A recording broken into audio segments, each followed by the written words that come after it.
Welcome to the WTR Small Cap Spotlight podcast. I'm your host, Tim Gerdeman, Vice Chair and Co-founder and Chief Marketing Officer of Water Tower Research. In today's episode, I'm joined by my colleague and WTR Energy Transition and Sustainable Investing Analyst, Peter Gastreich. Peter just published a major new primer report taking a comprehensive look at the circular carbon and environmental solutions sector. Peter, great to have you on again today. Thanks, Tim. It's great to be here. So, Peter, let's start at the top. When you say circular carbon and environmental solutions, what are we actually alluding to, and why does this feel like a why now moment for investors on Wall Street? So it's a pretty big universe. Nearly 50 publicly listed companies organized across five subsectors that we identify: renewable fuels, waste to value, carbon management, clean tech, and environmental solutions.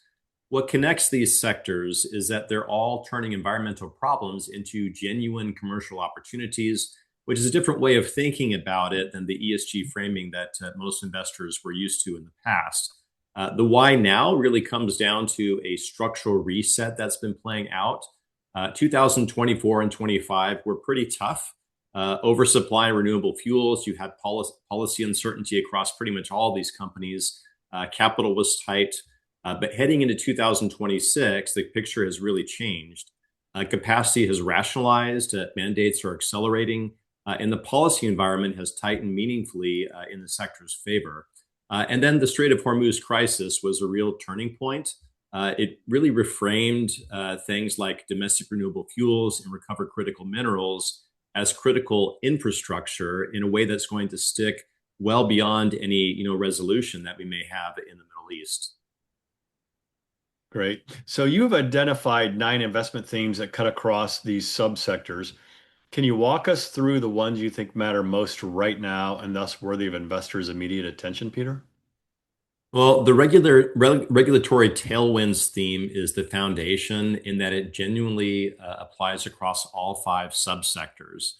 Clean fuel mandates, tightening NOx standards, EPA drinking water limits for forever chemicals. The key thing about all of these is that they carry financial penalties for noncompliance. So the demand they generate is non-discretionary. Companies solving these problems aren't selling discretionary upgrades. They're solving compliance problems that operators have no choice but to address. The second theme I'd highlight is the circular carbon theme. The idea is that emissions and waste streams don't have to be liabilities. They can be turned into something valuable. A good example is operators converting waste plastics into products like circular naphtha or sustainable aviation fuel. These have the same drop-in qualities as the fossil equivalent, but because of their low carbon and circular characteristics, customers pay meaningful premiums for them. That's a fundamentally different business model than just avoiding the carbon release itself. A third theme I'd highlight out of the 9 themes we identify is resource independence. This theme was already in motion, but really jumped up the list of priorities since the Hormuz crisis. As examples, North American sourcing restrictions are now rewarding domestic producers, whether that's renewable fuels from U.S. feedstocks or recover critical minerals that reduce exposure to the Chinese-controlled supply chains. So, from my perspective, really importantly, you make a point in the primer that carbon intensity or CI has become a direct revenue driver, not just an environmental metric. Can you explain what this means in practice? Yeah, this is probably, the most important structural shift in the sector over the last few years, Tim. So, for example, under 45Z, California's low carbon fuel standard and international credit frameworks, your CI score directly determines your per unit economics. So, CI score is not just a sustainability metric, it's more of a revenue line. So, producers with low verified CI scores capture meaningfully higher margins, and the gap versus high CI operators can sometimes be pretty dramatic. What the best operators have figured out is how to stack multiple credit mechanisms of the same unit of production. So you might be generating 45Z clean fuel credits, 45Q sequestration credits, and voluntary carbon removal credits all at once from the same asset. That's essentially being compensated through several different frameworks simultaneously for doing the same underlying thing. and it's a competitive advantage that only gets more durable as these policy frameworks, mature. So across that nearly 50 companies, clearly you must see some common threads that separate the better positioned operators from the rest. What is the profile of a company you want to own in this space right now? Well, when you look across the winners, a few things come to mind. Low verified carbon intensity, as I mentioned earlier, secure domestic feedstock or waste stream access, technology that's proprietary or modular with solid patent protection, and enough balance sheet to really get you from final investment decision all the way through to commissioning. Because you've seen that, Tim. Like this is really that last stretch that is genuinely where a lot of these stories come unstuck. The leaders have also done a lot of work in terms of driving down their per unit costs over the last couple of years. Permitting is another thing that we need to look at closely. For example, EPA Class 6 wells for carbon sequestration, state LCFS registrations, or local environmental permitting. And the last thing I'd highlight is flexibility to position for policy risks. Look for those companies exposed to durable policies that survive changes in administrations, or those that are exposed to voluntary corporate demand that will exist regardless of the administration's policies. So I'm curious, with that many companies in the report, what are the big sector level catalyst investors should be tracking in the months and quarters ahead?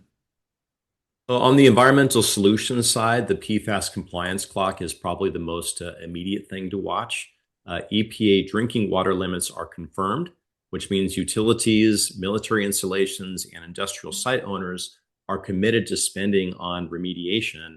There's no deferral option there.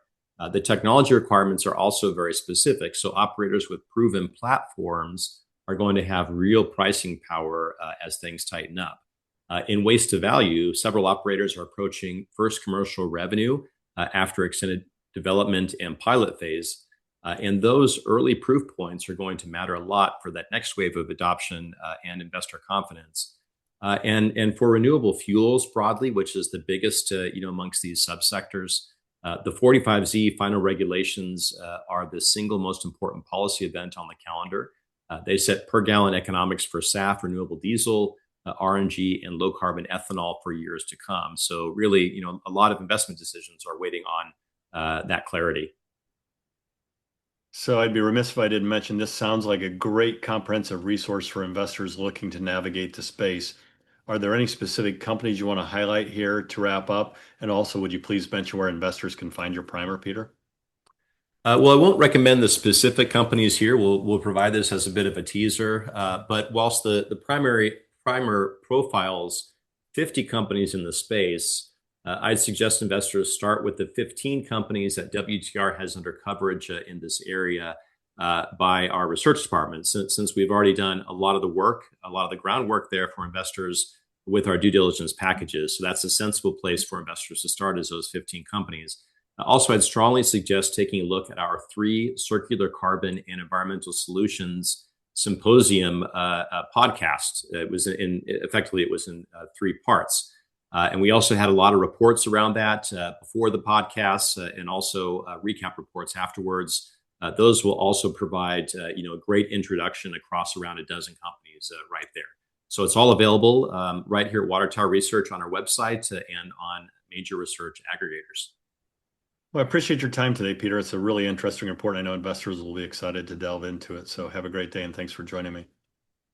Thanks, Tim.